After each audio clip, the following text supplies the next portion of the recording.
So last part में हमने discuss किया था स्लोप डिफ्लेक्शन मेथड के बारे में कि स्लोप डिफ्लेक्शन मेथड क्या होता है और फोर्स मेथड और डिस्प्लेसमेंट मेथड में क्या डिफरेंस होता है। दो डिफरेंस। इसके बाद हमने देखा था कि अगर कोई फिक्स सपोर्ट है या फिक्स जॉइंट है, फिक्स जॉइंट मेंबर है, तो स्लोप डिफ्लेक्शन इक्वेशन कैसे करते हैं या फिर कैसे लिखते हैं स्लोप डिफ्लेक्शन इक्वेशन। अब नेक्स्ट सवाल यही है हमारा कि इसके बाद अगर ये तो आपके दो केसेस में थे, लेकिन अगर आपसे पूछा जाए, अगर आपसे ये कहा जाए कि एक एंड जो है वो फिक्स है और दूसरा एंड अगर आपका हिंज है, one end is the fix end another and is the hinge, तो स्लोप डिफ्लेक्शन इक्वेशन क्या होगा? क्या दोनों इक्वेशन सेम होंगे? नहीं, बिल्कुल अलग होगा। तो वो क्या होगा, कैसे उसको एनालाइज करेंगे, कैसे उसको लिखेंगे? तो स्लोप डिफ्लेक्शन इक्वेशन यहाँ पे ध्यान से देखिए आप, नेक्स्ट हेडिंग,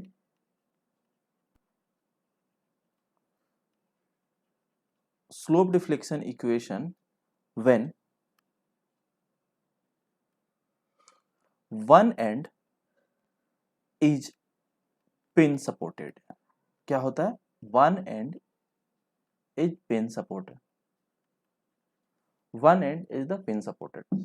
तो कह रहा है कि एक एंड अगर पिन सपोर्टेड होगा तो स्लोप डिफ्लेक्शन इक्वेशंस क्या कहलाएगा? स्लोप डिफ्लेक्शन इक्वेशन आप कैसे लिखोगे? तो काफी सिंपल है, देखिए कैसे लिखते हैं। तो कुछ हमने स्टेप्स लिए थे, तो स्टेप्स सीधा सीधा स्टेप्स फॉलो करते हैं। स्टेप्स नंबर 1, जैसे कि मान लेते हैं कि this is the fix support and this is the hinge support. Okay, एक आपका फिक्स है, दूसरा आपका हिंज है। तो इस केस में हम क्या करेंगे? जैसे कि ए है और दूसरा आपका बी है, ये सपोर्ट को हमने ए ले लिया और इसको हमने बी ले लिया। Got it? तो अगर आपका ए है तो अब आपके पास सवाल ये आता है कि जो फिक्स सपोर्ट है, फिक्स सपोर्ट पे क्या मोमेंट डेवलप होगा और क्या हिंज सपोर्ट पे मोमेंट डेवलप होगा? तो as you know very well कि हिंज सपोर्ट पे जो मोमेंट होता है वो क्या होता है? जीरो। यानी कि सपोर्ट बी पे आपका मोमेंट जीरो होगा, सपोर्ट ए पे सिर्फ और सिर्फ मोमेंट एग्जिस्ट करेगा। तो जब सपोर्ट ए पे मोमेंट एग्जिस्ट करेगा तो कुछ इस तरीके से लिखेंगे हम, M F A B. Last class में डिस्कस किया था, एम एफ ए बी बराबर M bar A B. M F A B is equals to M bar A B. This is the fix support पे आपका moment, यानी कि fixed end moments हो गया। ये आपको ए है, दूसरा आपका बी है। तो क्या हो जाएगा यहाँ पे? M F B A is equals to M bar B A is equals to zero. किसी भी तरीके का लोडिंग कंडीशन आप ले लो, जस्ट टेक इट एज की यूडीएल हमने ले लिया। कोई तो लोड लगाएंगे ना इस पे, क्योंकि बिना लोड के तो फ्रिक्शन मोमेंट डेवलप नहीं होगा। तो ये डब्ल्यू किलो न्यूटन पर मीटर का कोई एक लोड ले लेते हैं। Got it? तो ये सबसे पहला कंडीशन ये कहलाता है स्टेप नंबर 1 में कि consider the continuous end to be the fixed, and या फिर लिख सकते हो कि one end is the fixed end another one is the hinge. So due to the load, due to the external load, the fixed end moment is the M F A B. So यहां पे लिख लीजिए कि one and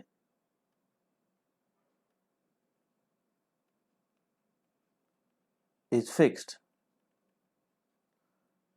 and another is hinge। यही है ना, one is fix end another is hinge. So क्या हो जाएगा? So member end moment, so member end moment क्या हो जाएगा? आपको कहां पे डेवलप होगा ये भी आपको सोचना है। Member end moment due to external load. देखो, लोड आपका कोई भी हो सकता है, यूडीएल भी हो सकता है, यूवीएल भी हो सकता है, पॉइंट लोड भी हो सकता है। तो due to external load is what? M F A B. क्योंकि जो आपका हिंज सपोर्ट है that will be equals to zero, B support पे आपको क्या हो जाएगा? जीरो हो जा रहा है। एकदम क्लियर होगा चीजें, ये सपोर्ट ए और सपोर्ट बी, बी पे आपका जीरो हो जा रहा है क्योंकि हिंज सपोर्ट है। अब नेक्स्ट क्या करेंगे कि अलाउ क्या करेंगे, जो बी सपोर्ट है that will be the settle by delta. यही चीज हमने लास्ट क्लास में भी देखा था। जो लास्ट जो हमने फिक्स सपोर्ट की, तो स्टेप नंबर 2, तो just going to the step 2। Step 2 क्या कहलाता है? allow the end support B, allow the end B to settle by what? By what? By amount of delta, amount of delta. Got it? With respect to the end A, with respect to end A, तो ये कहला रहा है, तो member end moment क्या develop होगा? देखिए कैसे, एक छोटा सा पहले फिगर ड्रॉ करते हैं कुछ इस तरीके से। ये आपका सपोर्ट बी है। अब इसी को कह रहा है कि ये सेटल करता है डेल्टा अमाउंट से, तो जब ये सेटल करेगा डेल्टा अमाउंट से, कुछ इस तरीके से दिखेंगे, कुछ इस तरीके से। तो ये आपका क्या आ जाएगा? डेल्टा। तो at the end as you know very well कि यहाँ पे तो आपका जो मोमेंट होगा वो 0 होगा बी सपोर्ट पे, लेकिन ए पे मोमेंट क्या कहलाएगा? ए पे मोमेंट होगा 3EI, 3EI delta by L square. तो ये आपका दूसरा कंडीशन आ गया। तो allow the end B to settle by amount delta with respect to the end A, so the member end moment is, नीचे लिख लेते हैं, द मेंबर एंड मोमेंट, ये आप एंटी क्लॉकवाइज दिखा दीजिए इसको, the member end moment is what? 3EI delta by L square, जो आपको फिगर में ऊपर दिख रहा है। तो this is the second term. अब स्टेप नंबर 3 क्या कहलाता है? देखो, चीजों को एक एक करके समझना होता है एकदम आसानी से। और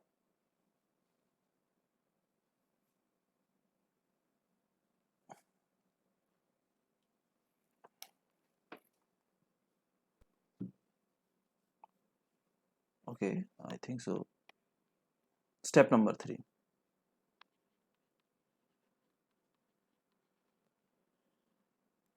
स्टेप 3 क्या कहलाता है? स्टेप 3 में क्या हो जाएगा कि जो हम सपोर्ट ए है और सपोर्ट बी है, तो allow end A rotate bye amount of delta, यानी कि डेल्टा अमाउंट से रोटेट करेंगे। तो क्या हो जाएगा यहां पे? It's very simple. तो allow end A, allow end A to rotate by theta A, amount of theta है, दैट इज द थीटा है। सो कुछ इस तरीके से पहले फिगर ड्रॉ करते हैं, आपको फिर बताते हैं। जैसे ये तो आपको हिंज था ही, तो जब रोटेशन यहां पे हम दिखाएंगे, जब हम यहां पे रोटेशन दिखाएंगे, this will also look like this. So इस तरीके से ये दिखेगा आपको। Okay, so this is the theta है। तो यहां पे जो जनरेट होगा, यहां पे जो मोमेंट जनरेट होगा वो क्या हो जाएगा? 3EI theta A by L, 3EI theta A by L. काफी टाइम ऑब्जेक्टिव में भी आते हैं, तो आपको इन चीजों का ध्यान रखना है कि ये टर्म्स जो है डायरेक्टली आपको याद रखना है। तो allow end A to rotate by theta A, so the member end moment क्या हो जाएगा? The member end moment will be 3EI theta A by L as shown in the figure, जो आपको दिख रहा है। अब क्या करना है? इन तीनों को ऐड कर दीजिए, बस बात खत्म हो गई, और कुछ नहीं करना। So the all effect, the all effect on continuous beam,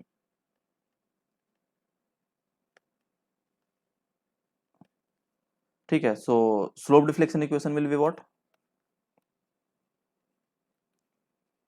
slope deflection equation M A B क्या हो जाएगा? MFAB, MFAB प्लस, ऊपर आ जाइए, यहाँ पे क्या है 3EI delta by L square minus में है एंटी क्लॉकवाइज यानी निगेटिव, तो minus 3EI delta by L square और plus 3EI theta A by L.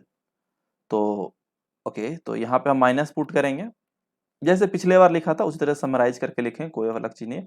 Minus 3EI delta by L square plus 3EI theta A by L. I hope so this is clear.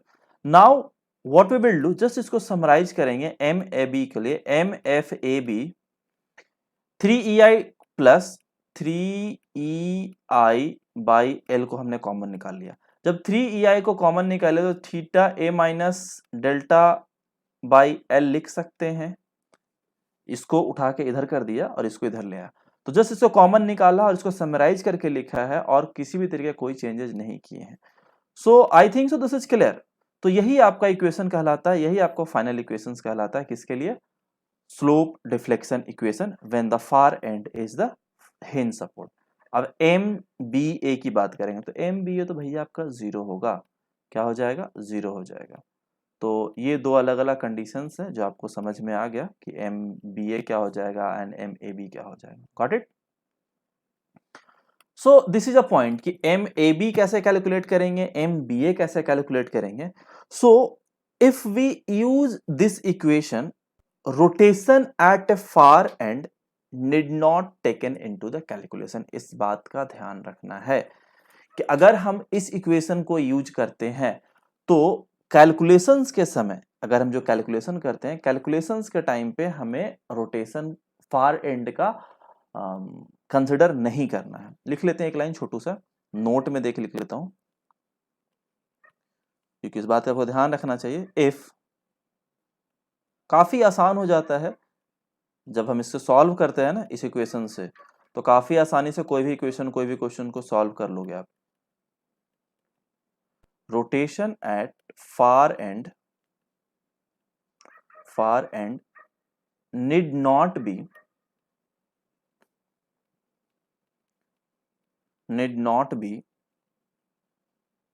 taken into calculation। Got it? need not be taken into the calculation। so इस तरीके से हमने दोनों equations summarise किए, दोनों equations को लिखा कि जब दोनों एंड फिक्स होगा तो क्या होगा, और जब एक एंड फिक्स होगा और एक एंड हिंज होगा, just like in continuous beam की बात कर लो कि किसी भी तरीके के स्ट्रक्चर की बात करो, तो उस केस में हम कैसे चीजों को एनालाइज करें, कैसे चीजों को लिखेंगे। अब सवाल ये आता है, the most important term for your objective, कि what are the fixed end moments, जो डायरेक्टली आपके क्वेश्चन कन्वेंशनल में तो है ही इंपॉर्टेंट, उसके साथ साथ this is very important for your objective, कि जब हम किसी भी क्वेश्चन को सॉल्व करते हैं तो we just need a fixed end moments.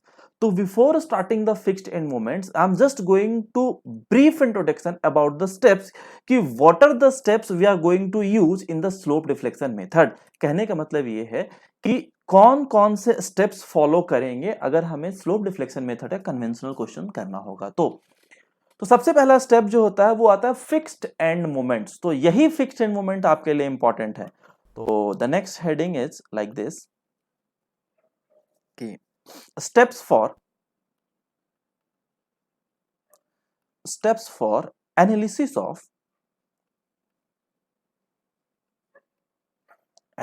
Of slope deflection method.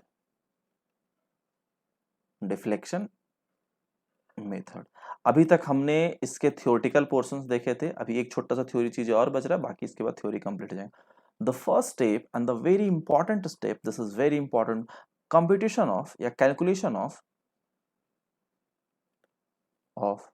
fixed end moments।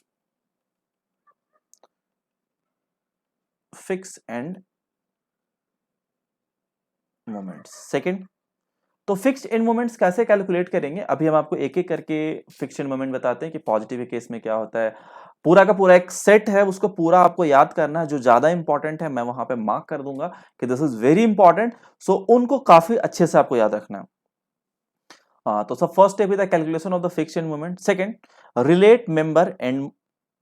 Relate यानी कि इक्वेशन लिखना है member end moment member end moments to joint displacement.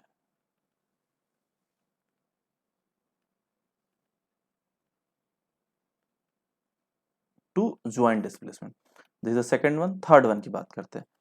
अब इसके बाद joint equilibrium equation, third one, calculate by the joint equilibrium equation.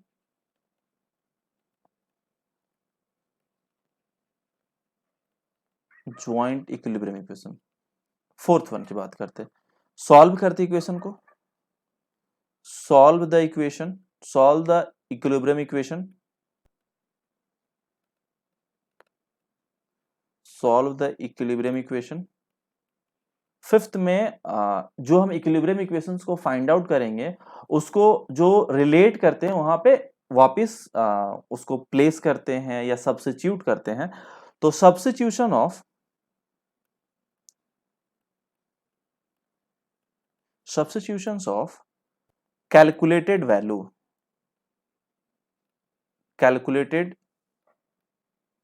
value by equilibrium equation, got it? जो calculate होगा उसको हम दोबारा सब्स्टिट्यूट करेंगे। And the last step is the bending moment diagram बनाना है, तो BMD and shear force diagram SFD। तो ये कुछ 6 स्टेप्स हैं आपके किसके लिए, कन्वेंशनल के लिए। बट अगर आप ऑब्जेक्टिव की बात कर रहे हैं तो ऑब्जेक्टिव में the most important factor is the fixed end moments. दो fixed end moments is what, and किस तरीके के सवाल आते हैं आपके पेपर में अगर हम ऑब्जेक्टिव की बात करते हैं। देखो मैं जो भी आपको बता रहा हूं वैसा नहीं कि सिर्फ कन्वेंशनल के लिए इंपॉर्टेंट है या ऑब्जेक्टिव के लिए, दोनों साथ में simultaneously we are doing the comprehensive course. तो कॉम्प्रहेंसिव कोर्स में objective as well as conventional, तो दोनों चीजें आपको यहाँ पे ध्यान रखना है। तो जहां जहां पे आपके ऑब्जेक्टिव इंपॉर्टेंट है वो मैं आपको बताते जाता हूं कि ये टॉपिक आपके लिए इंपॉर्टेंट है और ये आपके लिए कन्वेंशनल के लिए। तो ये स्टेप्स जब फॉलो करोगे तो पूरा कंप्लीट जो क्वेश्चंस होता है वो आपके कन्वेंशनल के लिए। लेकिन ऑब्जेक्टिव के केस में आपको छोटे छोटे टर्म्स इन बिटवीन पूछे जाते हैं, तो इन चीजों का आपको ध्यान रखना है। The first thing is the fixed end moment table for fixed end moments. देखिए काफी इंपॉर्टेंट है, बहुत इंपॉर्टेंट है, मतलब बहुत का मतलब बहुत। अक्सर किसी भी एग्जामिनेशंस की बात किया जाए तो एक क्वेश्चन दो क्वेश्चन हमेशा रहता है ऑब्जेक्टिव में। कन्वेंशनल की बात करो तो एक क्वेश्चन यहां से रहते हैं। स्ट्रक्चर का सबसे मोस्ट इंपॉर्टेंट टॉपिक है स्लोप डिफ्लेक्शन मेथड और मोमेंट डिस्ट्रीब्यूशन मेथड। देखिए जब दोनों एंड फिक्स होंगे, याद रखिएगा एक एक टर्म्स काफी इंपॉर्टेंट है। तो क्या होगा अगर हमने पी किलोटन का लोड लगाया है, this is the support A and this is the support B, तो what will be the value. तो this is the first is the anti clockwise यानी कि निगेटिव और ये क्लॉकवाइज। याद रखिएगा the term whose are showing the anti clockwise यानी कि निगेटिव होगा और जो आपको क्लॉकवाइज होगा दिस इज द पॉजिटिव। तो L/2 पे लोड लग रही है, this is the L/2 and this is the L/2, got it. एक एक चीज को ध्यान से समझना, आपको एक एक चीज इंपॉर्टेंट है, कम से कम 15 से 17 भी हैं आपके पास ऐसे टर्म्स जो आपके लिए इंपॉर्टेंट है। तो MFAB इज इक्वल्स टू होता है -P/L²/8। इस तरह से इस साइड आ जाएगा MFBA, तो ये क्या कहलाएगा +P/L²/8, got it. This is the very important terms, very important equations for your examination. Fixed end moment at the left support is negative due to the anti-clockwise moment is developing due to the load P. So MFAB is the fixed end moment minus PL²/8 and the right side पे जो support B है वहां पे लग रहा है PL²/8 but this is a positive यानी कि clockwise moment। L/2 का डिस्टेंस देगा, P किलोन्यूटन का लोड लग गया, पहला टर्म। सेकंड की बात करते हैं, फर्स्ट वन इज क्लियर, अब सेकंड की बात करते हैं। आ जाइए ध्यान से चीजों को देखते जाइए क्योंकि काफी इंपॉर्टेंट है। जैसे कि मैंने आपको बताया डायरेक्टली ऑब्जेक्टिव में किसी भी सिचुएशन में किसी भी टर्म्स में पूछे जा सकते हैं। सपोज दैट पी का लोड लगा हुआ है, this is a distance A okay, and this is the distance B. ये पूरा का पूरा चार्ट, पूरा का पूरा टेबल जो है आपको याद रखना है। ओके, तो ये आपका ए है, ये आपको बी है, ये जो टोटल लेंथ जो ले रहे हैं साहब वो हमारा एल लेंथ है। Got it. मोमेंट क्या डेवलप होगा, एंटी क्लॉकवाइज। यहाँ पे क्या डेवलप होगा, क्लॉकवाइज। तो अब सवाल ये है कि M F A B is equals to what, तो minus of P A B square by L square, और इस साइड आ जाइए, M F B A is equals to क्या हो जाएगा, plus of P B A square by L square. देखो दोनों को दोनों जब हम लेफ्ट सपोर्ट से ले रहे हैं तो ए आपका आ जाएगा बी स्क्वायर, जब हम राइट सपोर्ट से लेंगे तो बी पहले आ जाएगा, यानी कि बी पे 1 डिग्री आएगा और जो फार एंड होगा उस पर आपका 2 डिग्री हो जाएगा। तो इस तरीके से P B A square by L square, और एक आ जाएगा P A B square by L square. तो एक नेगेटिव है एक पॉजिटिव है, as you know very well, this is the fixed end moment हम लिख रहे हैं, दिस इज द एफईएम। तो ये सारे के सारे कोई अलग टर्म नहीं है, ये सारे के सारे फिक्स्ड एंड मोमेंट ही हैं। ऊपर तो लिख दिया है ना एक बार fixed end moment, total fixed moment. This is the FEM के फॉर्म में हो सकता है, एफ ई एम भी लिखा होता है, कैलकुलेट द फिक्स्ड मोमेंट। तो एफईएम हम फाइंड आउट कर रहे हैं। This is second case.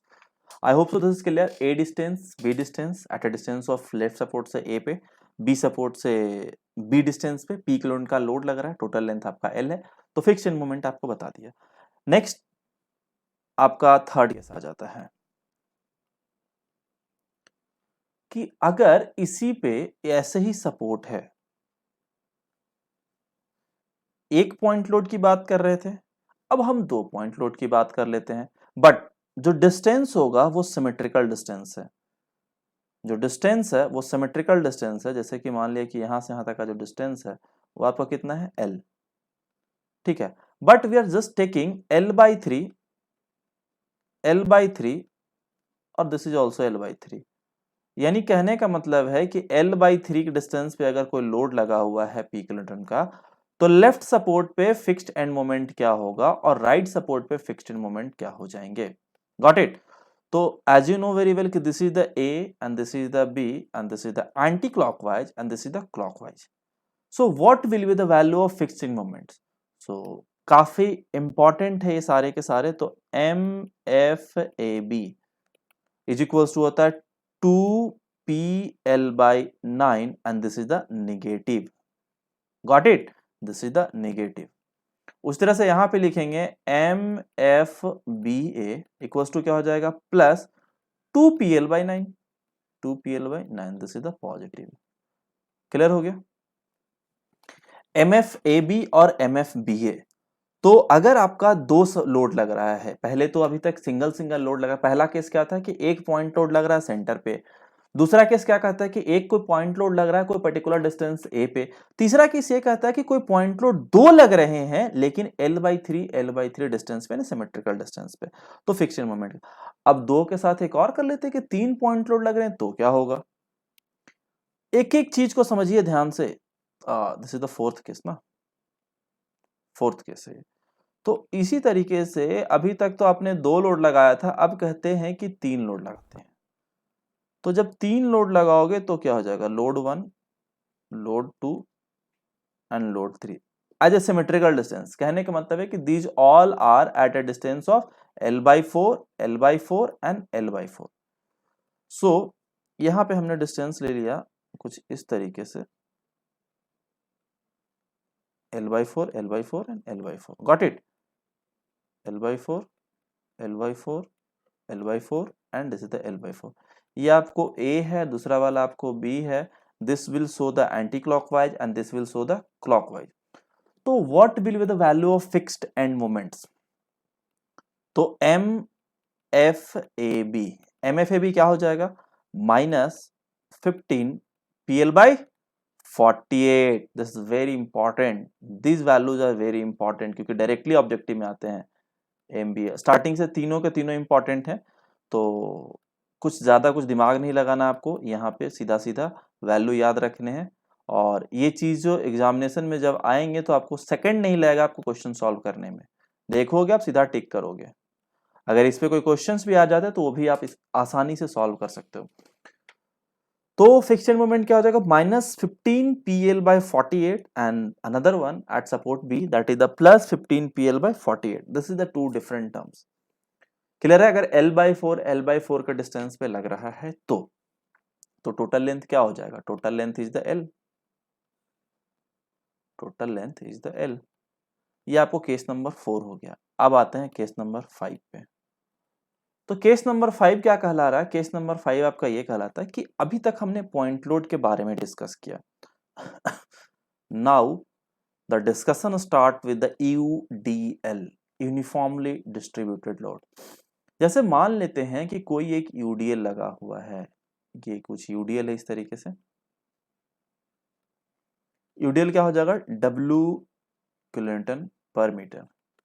ये आपका A है, ये आपका B है, यहाँ पे आपको एंटी क्लॉक मूवमेंट डेवलप होगा, यहाँ पे क्लॉकवाइज मूवमेंट डेवलप होगा। ये टोटल लेंथ क्या हो जाएगा, L डिस्टेंस। Got it?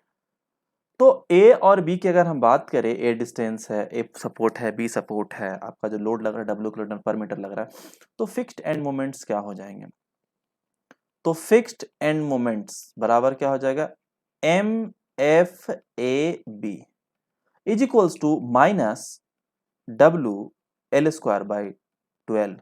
और यहाँ पे क्या हो जाएगा, MFBA इज इक्वल्स टू क्या हो जाएगा, +WL² 12। I think so this is clear.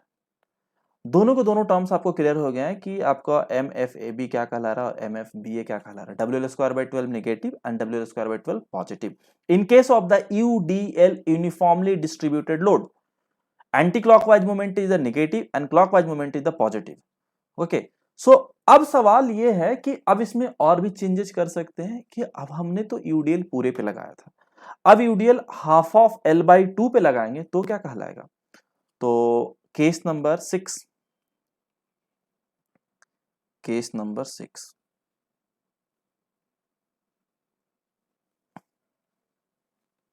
ये देखिए UDL लगा दिया यहाँ पे आधे पे, यानी कि L/2 पे UDL लगा दिया।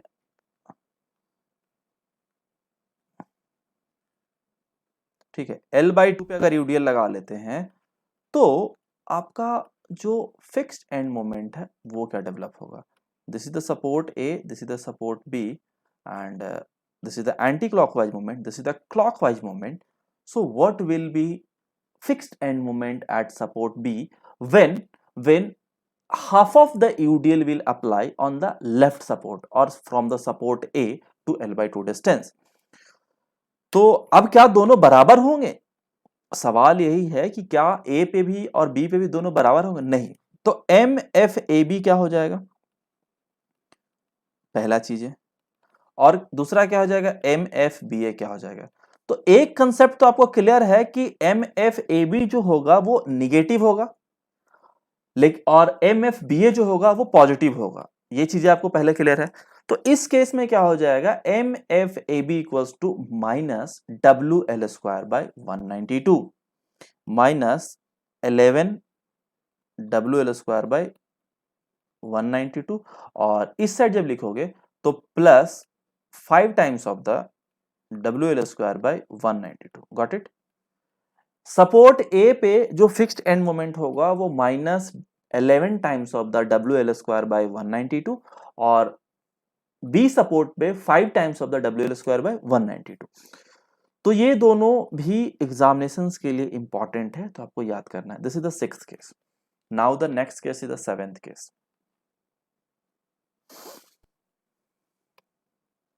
केस नंबर 7, केस नंबर 7 कहता है कि अगर कोई हमारा फिक्स सपोर्ट है, ठीक है भाई, अब जो UDL लगाया है ना कुछ इस तरीके से, UDL नहीं UVL लगा देते हैं, कहने का मतलब है इस पे UVL लगा दिया, ये कुछ यूनिफॉर्मली वेरिंग लोड लगा हुआ है, ठीक है ना। तो जब ये यूनिफॉर्मली वेरिंग लोड लगा हुआ है तो इस फिक्स सपोर्ट पे, सपोर्ट A है आपका, सपोर्ट B है, तो लोड क्या होगा, W किलो न्यूटन पर मीटर। Got it? ये लेंथ आपका L कहलाएगा, ये भी सही है। तो अब सवाल क्या होता है, यहाँ पे जो फिक्स एंड मोमेंट्स होंगे वो क्या हो जाएगा, एक साइड 20 होता है, दूसरे साइड 30 होता है। तो एम एफ ए बी क्या हो जाएगा, दिस इज नेगेटिव और पॉजिटिव, तो M F A B is equals to minus of W L square by 20, और इस साइड क्या हो जाएगा, M F B A is equals to minus sorry plus of W L square by 30। याद रखिएगा, जहां से जीरो से स्टार्ट होता है, जहां से यूवीएल स्टार्ट होता है उस साइड 30 लगेगा, और जहां पे मैक्सिमम यूवीएल होता है, जैसे कि सपोर्ट ए के साइड, सपोर्ट ए के साइड क्या दिख रहा है, मैक्सिमम यूवीएल, वहां पे क्या होगा 20, तो डब्ल्यू एल स्क्वायर बाई 20 और W L square by 30, left side is the anti clockwise, that's why this is the negative, and right side is the clockwise movement, this is the positive. This is clear. तो fixed end movement at A B और B A भी आपका निकल गया, यानी कि M F A B लिखिए या फिर एम बार ए बी लिखिए, दोनों एक ही चीज है। इसके बाद जो नेक्स्ट आता है कि आप इसी यूडीएल को क्या करते हैं, एक और केस बनाते हैं, काफी इंटरेस्टिंग है ये, 8th नंबर। जैसे कि मान लिया कि ये है, ठीक है, अब इसी केस को क्या करते हैं, मैक्सिमम जो यूडीएल हम यहां पे ले लेते हैं, यूवीएल, ठीक है, यहां से वेरिंग कराते हैं, यहां से इसको वेरिंग करा लिया, तो जब इसको यहां से आपने वेरिंग करा लिया, तो यानी कि सेंटर पे मैक्सिमम दिख रहा है, इंटेंसिटी जो है लोड का इंटेंसिटी कहां पे है, सेंटर पे, यानी कि L/2 डिस्टेंस पे। ठीक है भाई, कोई बात नहीं। तो this is the L/2 distance, this is the L/2 distance, maximum जो होगा यहाँ पे आएगा क्या, W किलोन्यूटन पर मीटर। ये सपोर्ट A है, ये सपोर्ट B है, तो एंटी क्लॉकवाइज मोमेंट यहाँ पे डेवलप होगा, कोई दिक्कत नहीं, क्लॉकवाइज मोमेंट कोई दिक्कत नहीं, बट ये सब तो कोई दिक्कत नहीं, लेकिन वैल्यू क्या हो जाएगा, ये होता है 5, जो आपका वैल्यू होगा 5 times of the W L square by 96, जैसे कि अभी पीछे आपने देखा था, देखो यहाँ पे कहाँ गया आपका,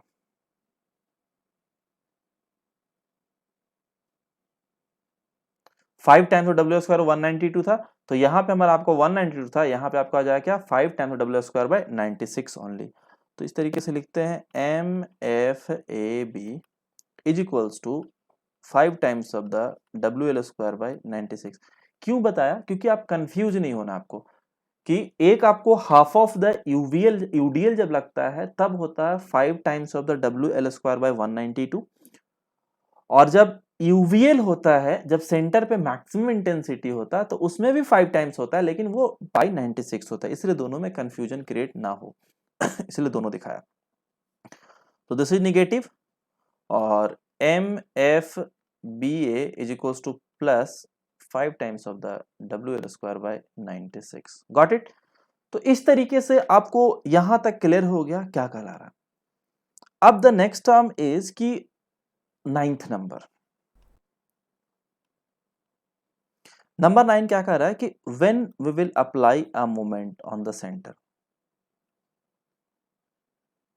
ठीक है, suppose that we will just applying a clockwise moment M naught, we are applying a clockwise moment M naught, तो L/2 डिस्टेंस, यहां पे भी साहब आपका L/2 है और यहां पे भी आपका L/2 है, क्लियर है ना।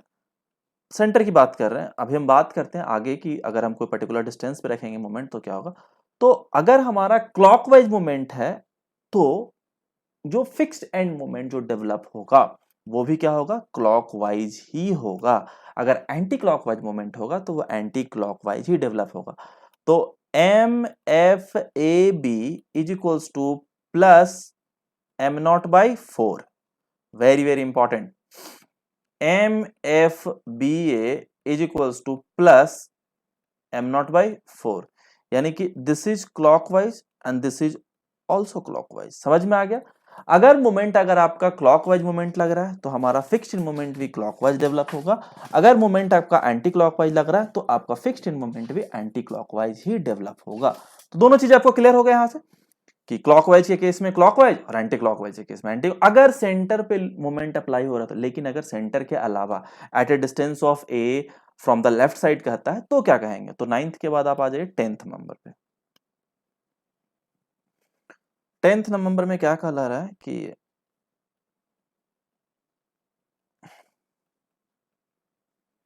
सपोज दैट कि we will apply a moment at a distance of A, तो यहाँ पे अप्लाई कर देते हैं। क्लॉकवाइज मोमेंट यहाँ पे भी दिखा रहा है, ये भी क्लॉकवाइज मोमेंट। तो ये डिस्टेंस है ए और ये डिस्टेंस है आपका बी, ठीक है ना। टोटल डिस्टेंस क्या हो जाएगा, as you know very well, L हो जाएंगे और क्या होंगे। अब ये सारे डिस्टेंस शो करने के बाद अगर आपसे बोला जाए कि भाई फिक्स्ड इन मोमेंट क्या होगा, तो फिक्स्ड इन मोमेंट सेम, अगर क्लॉकवाइज मोमेंट अप्लाई हो रहा तो क्लॉकवाइज जनरेट होगा, अगर एंटी क्लॉकवाइज होगा तो एंटी क्लॉकवाइज। तो जैसे कि यहाँ पे क्लॉकवाइज दिखाया था मोमेंट एम नॉट, तो उसी तरीके से क्लॉकवाइज मोमेंट, तो यहाँ पे एम एफ ए बी बराबर क्या होता है, very very important, M naught into B, M naught into B into 3a minus L होता है, 3a minus L by L square. This is the positive because you are taking as a clockwise moment. उधर से M F B ए, ये क्या हो जाएगा, plus M naught into A, great, into 3b minus L by L square. तो ये जो terms हैं वो काफी इंपॉर्टेंट है, ऑब्जेक्टिव में डायरेक्टली आते हैं, तो आपको लर्न करके रखना है। MFBA और MFAB डायरेक्टली आता है ऑब्जेक्टिव में, डायरेक्ट का मतलब डायरेक्ट, कहीं इधर उधर कुछ नहीं होता है। When we will apply a moment at a distance of a, then fixed moment will be what, and the left support or right support. The moment will be the positive, moment may be the negative. If the moment is the positive, it means that is the clockwise moment, and if the moment is the negative, it means that is the anti-clockwise moment. Got it? So ये कुछ important terms है। उसके बाद 11th number पे आइए, 11 number क्या कहला रहा है कि सपोज दैट कि this is a fix support, ठीक है भाई। अब क्या कहला रहा है कि this is settled by, this support is settled by delta amount, this support is settled by कितना, delta amount, this is the A, this is the B. So settlement के केस में कुछ इस तरीके से दिखे जाएंगे आपको, ठीक है ना। डेल्टा अमाउंट से टोटल लेंथ अगर आपका एल है, तो यहां पे दोनों सपोर्ट पे due to the settlement what will be the fixed end moment, तो the fixed end moment is the 6EI delta by L square, जो ऑलरेडी हमने भी डिस्कस किया था जब आप स्लोप डिफ्लेक्शन इक्वेशन लिख रहे थे। जब आप स्लोप डिफ्लेक्शन इक्वेशन लिख रहे थे आपको यही चीज सिखाया था ना कि if the support is settled by amount of delta, then at that particular point the fixed end moment will be what, 6EI delta by L square. So just I'm going to write the MFAB is equals to, and this is the anti-clockwise, और this will what, this is also anti-clockwise or clockwise। अगर आपको याद होगा कि अगर आपका settlement नीचे हो रहा है, this is the anticlock and this is also anticlockwise, got it. तो MFAB equals to -6EI delta by L square. जब आपका रोटेशन क्लॉकवाइज होगा, जब आपका रोटेशन क्लॉकवाइज होगा तो फिक्स्ड मोमेंट क्या हो जाएगा, एंटी क्लॉकवाइज होगा, गॉट इट। तो MFBA this is also -6EI delta by L square, और जब आपका रोटेशन एंटी क्लॉकवाइज होगा तो फिक्स्ड मोमेंट क्या हो जाएगा, आपका क्लॉकवाइज हो जाएगा। सो दिस इज द क्लियर, यानी कि पॉजिटिव हो जाएगा फिक्स्ड मोमेंट, क्लॉकवाइज नहीं पॉजिटिव हो जाएगा। तो चीजें आपको क्लियर हो जाएगा, दोनों के दोनों चीजें आपको अच्छे से क्लियर हो गया कि when the support B is settled by amount of delta, then the fixed end moment will be what, -6EI delta by L square, दोनों साइड पे, गॉट इट। अगर यही सपोज दैट कि बी के बाद एक सी पॉइंट आता तो दोनों साइड में, दोनों जो राइट साइड वाला आ जाएंगे, दोनों को दोनों क्या आता, पॉजिटिव आ जाता है due to the settlement, got it. तो 11th के बाद एक छोटा सा इसी का पार्ट लिख देता हूं, सब पार्ट। आपको पॉजिटिव और नेगेटिव का जो कंसेप्ट है ना, उसमें कोई दिक्कत ना हो कभी, गॉट इट। कि सपोज दैट कि ये है, इसको नोट में देख के लिख लीजिए, ज्यादा बेटर है।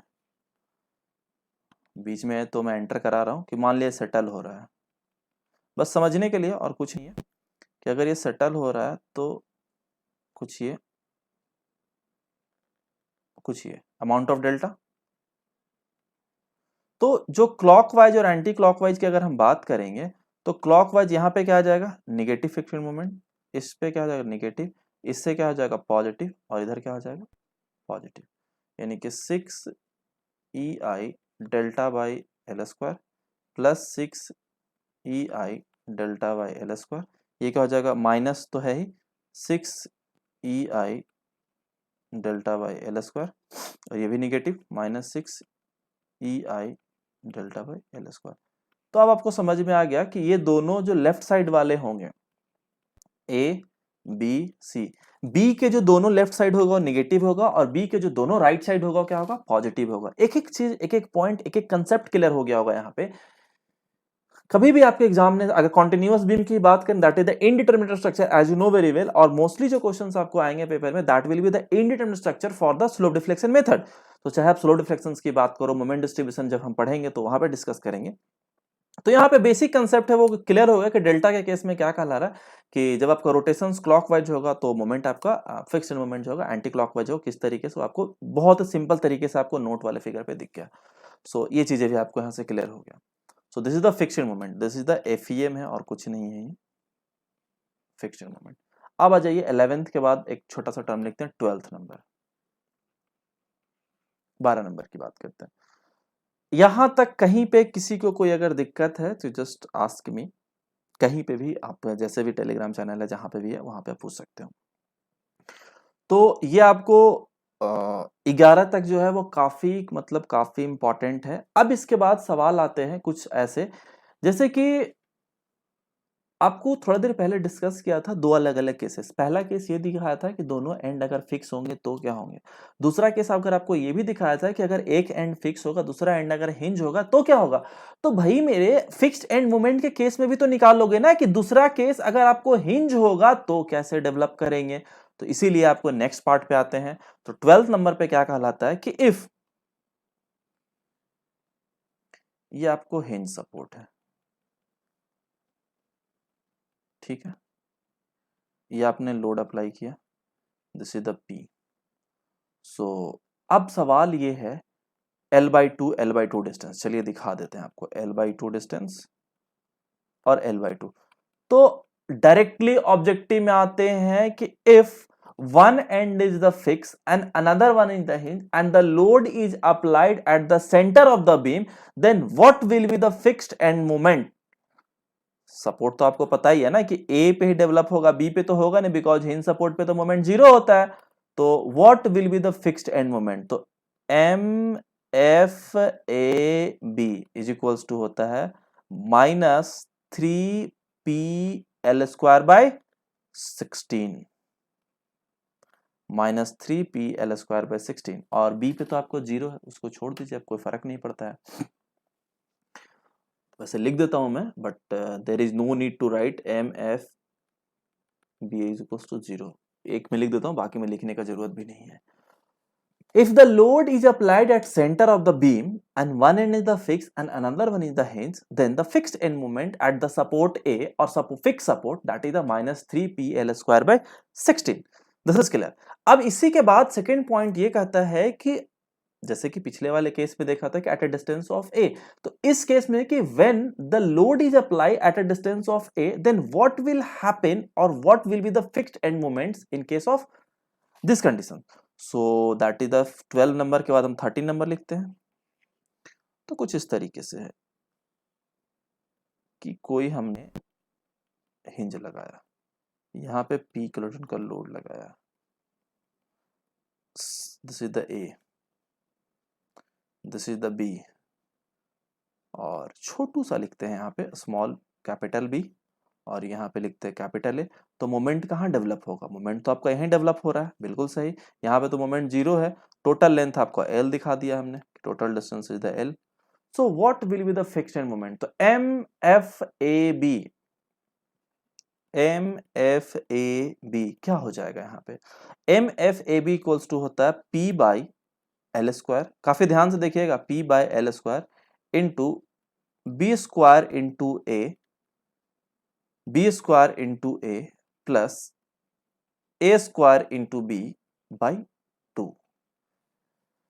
क्या होता है, fixed end moment at AB equals to होता है P/L² into B² into A plus A² into B a square into b by 2.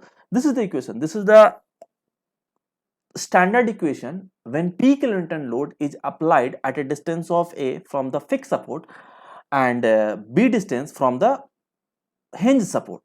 तो ये आप इक्वेशन अप्लाई कर सकते हो for the fixed end moment. Got it. तो हाँ, अब ये एंटी क्लॉकवाइज या क्लॉकवाइज, तो भैया निगेटिव होगा ना, जैसे कि ऊपर वाला भी आपने निगेटिव लिखा है. हाँ ठीक है, ये भी निगेटिव है. Got it. अब तो आपने बोल दिया कि ठीक है, सो एक लोड के केस में कि ये हो जाता है, दो के, आप तो दो की बात कर लेंगे कि when we will apply 2-point load at a symmetrical distance, 2-point load at a symmetrical distance when one end is the fixed and another one hinge. तो 13 के बाद आइए 14 नंबर. काफी मजा आएगा, काफी इंटरेस्टिंग टॉपिक है. जैसा कि आपको अब उसके बाद लास्ट में मैं आपको ये बता दूं कौन कौन से जो है कितना ज्यादा इंपॉर्टेंट है किसके लिए. ये सब थोड़ा कम आते हैं पेपर में, ये थोड़ा गेट के पेपर में आ जाता है, ईएस में आ जाता है, स्टेट सर्विसेज में ये क्वेश्चंस नहीं आते हैं. So will just write it as L/3 L/3 L/3.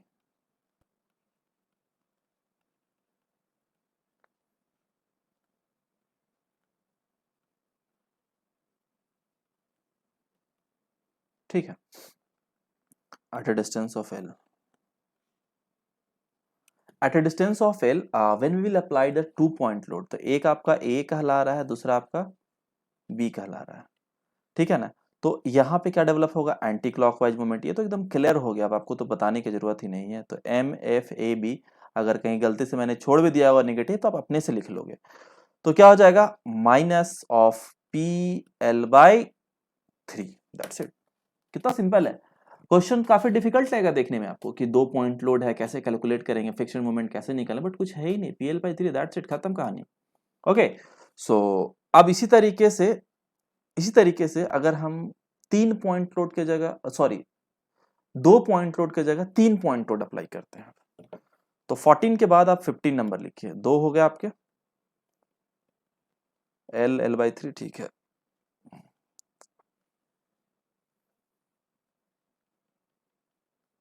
इसमें हम अप्लाई करेंगे 3-point लोड. तो डिस्टेंस क्या हो जाएगा, L/3 L/4 L/4 और L/4. तो just take it as L/4. This is also L/4, this is also L/4 and this is also L/4. Load तो पता ही आपको, P एंड P. W भी लिख सकते हो, there is no any issue. Total distance is the L. So what will happen और what will द fixed end moments. तो मोमेंट क्या होगा यहाँ पे, एंटी क्लॉकवाइज मोमेंट. पहली चीज है दैट इज द नेगेटिव, पहला चीज तो एंटी क्लॉकवाइज मोमेंट. तो MFAB इक्वल्स टू होता है 45 PL/96. क्या होता है, 45 PL/96. Okay, 45 PL/96. नेगेटिव और पॉजिटिव, नेगेटिव. और इस साइड क्या हो जाएगा, ये आपको A है, ये आपको B है, शायद ऊपर वाले में लिख दिया था, उधर तो B पे आपको 0 हो जाएगा. तो ये आपको दूसरा टर्म्स हो गया. 15 के बाद आ जाइए 16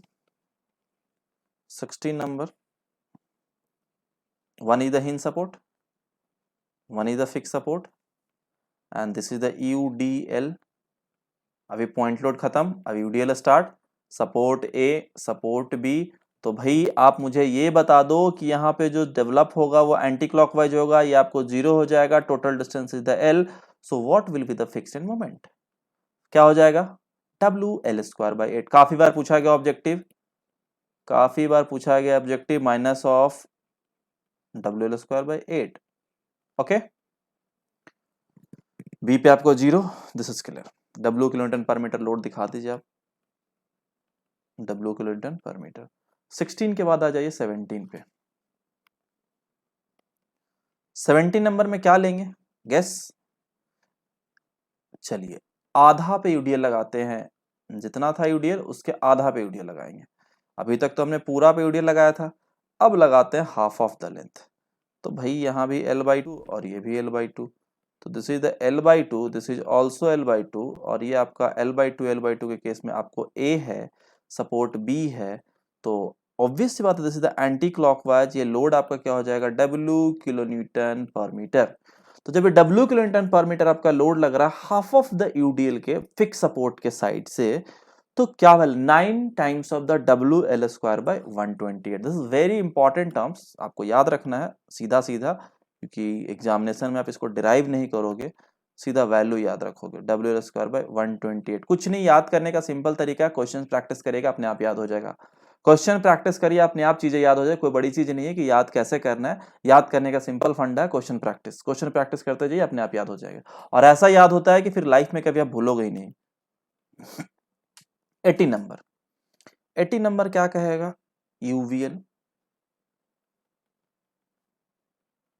यूवीएल तो याद ही होगा, अभी थोड़ा देर पहले बताया था कि यूवीएल के केस में एक साइड 20 लगता है, दूसरा साइड 30 लगता है। जो फिक्स सपोर्ट है डब्ल्यू स्क्वायर बाई 20 होगा, और जो हिंस मतलब दूसरे साइड जो बी के जहाँ पे यूडीएल आपको स्टार्ट हो रहा है यूवीएल, वहाँ पे क्या होगा? 30 होता है। लेकिन यहाँ पे क्या कहलाएगा?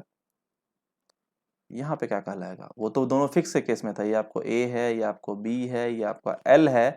लेकिन इस केस में क्या हो जाएगा? This is the anti clockwise movement, और एंटी क्लॉकवाइज मूवमेंट के केस में हो जाएगा M F A B is equals to minus of W L square by 15। Okay, W L square by 15 that is the M F A B UVL के case में, when one is the fix end another one is the hinge. Next आ जाइए कि अगर UVL जो है वो maximum intensity आपका सेंटर पे होता है, यानी कि 19 नंबर। चलिए, फिक्स है इधर, हिंज है इधर, काफी कुछ आज आपने सीखा, और this is the very important part of the structure analysis, क्योंकि अगर ये आपको याद रहेगा तो आपको मोमेंट डिस्ट्रीब्यूशन बनाने में कोई डिफिकल्टी नहीं होगी। जब आप मैट्रिक्स मेथड पढ़ोगे तब कोई दिक्कत नहीं होगा, एकदम सारे क्वेश्चंस ऐसे ही बनते जाएंगे आपसे, और इतना एंजॉय करोगे चीज़ों को जब चीज़ें याद रहेगी तो इसको रट लेना अच्छे से। तरीका मैं क्वेश्चन जब प्रैक्टिस कराऊंगा तो ऑटोमेटिकली सब चीज़ें याद हो जाती है, ऐसा नहीं है कि नहीं याद होगा। आपको थोड़ा सा लग रहा होगा कैसे याद करना है, तो कुछ नहीं, 4 क्वेश्चन प्रैक्टिस करोगे अपने आप याद हो जाएगा। This is the anti clockwise, यहाँ तो मोमेंट जीरो ही होगा as you know, because hinge support है। तो M F A B, M F A B क्या हो जाएगा? पिछले वाले केस में क्या था? 5 times of the W L square by 96, but यहाँ पे 64 होता है। क्या हो जाए? Minus 5 times of the W L square bye 64। Last case में जब दोनों फिक्स होगा तो क्या हो जाएगा? 96 था। सो एक और टर्म लास्ट लिख ही लेते हैं, 20 नंबर पूरा कर देते हैं इसको 20, जो अभी आपको दिखाया था वैसे बता चुका हूं कि one in the hinge and if B is settled by delta, this is settled by delta amount। तो जब इस डेल्टा अमाउंट से सेटल करेगा तो भैया कुछ इस तरीके से दिखेगा।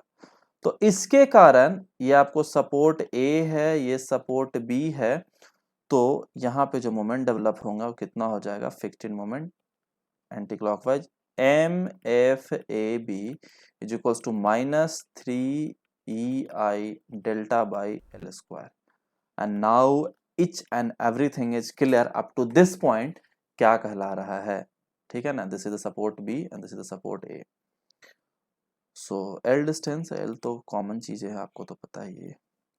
So इस तरीके से हमने एक एक टर्म्स, एक एक फिक्स्ड एंड मोमेंट लिख लिया, एक एक फिक्स्ड मोमेंट कैलकुलेट कर लिया। So अब आपको क्या करना है? अब आपको मैं बताता हूं कि इसमें से मोस्ट इंपॉर्टेंट फिक्स्ड मोमेंट कौन कौन से हैं, उन चीजों को एक बार आप ध्यान दे दीजिए। तो मोस्ट इंपॉर्टेंट फिक्स्ड मोमेंट जो आपको है, इसमें से मैं आपको बताता हूं। फर्स्ट वन मैं आपको ग्रीन कलर से मार्क करते जा रहा हूं। First one is very important, VVI। Second one is also VVI। Third one, fourth one ज्यादा इंपॉर्टेंट नहीं है बट आपको याद रखना है। Fifth one VVI, sixth one also VVI,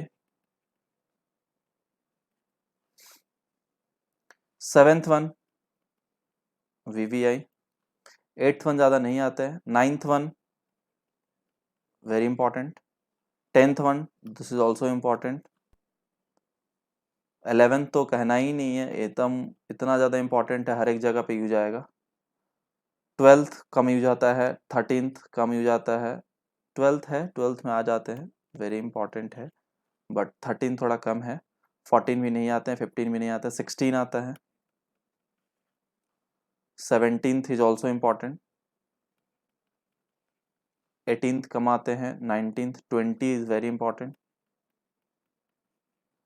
तो ये जो है मैंने आपको बता दिया कि जितना वीवीआई और वीआई लिखा है, these are the very very important और वेरी इंपॉर्टेंट टर्म, तो उतना तो आपको याद करना है, उसमें आपको कोई ऑप्शंस कहीं पे छोड़ना ही नहीं है, कोई आपके पास कोई कंप्रोमाइज का कोई तरीका ही नहीं है, आपको इतना तो याद करना ही है। This is the basic term. So basic theory जो है आपका स्लोप डिफ्लेक्शन मेथड का, कुछ इसमें मोमेंट डिस्ट्रीब्यूशन मेथड के भी पार्ट है, जो फिक्स एंड मोमेंट जो हमने अभी देखे, this is also a part of the moment distribution method. तो आपको दोनों साथ में ही कवर होगा, मोमेंट डिस्ट्रीब्यूशन मेथड के भी और स्लोप डिफ्लेक्शन मेथड के भी, क्योंकि अभी ये चीजें आपको वहीं पे यूज आएंगे। इसके बाद को जो नेक्स्ट टॉपिक आएगा हमारा आएगा important questions. So next class, next session में हम कवर करेंगे इंपॉर्टेंट क्वेश्चन,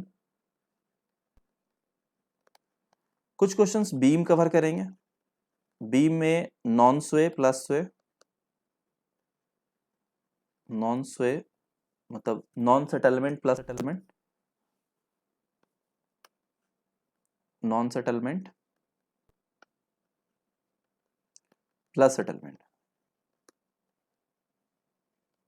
उसके बाद फ्रेम पे आएंगे, तो यहां पे भी नॉन स्वे और प्लस स्वे, दोनों तरीके का सवाल करेंगे।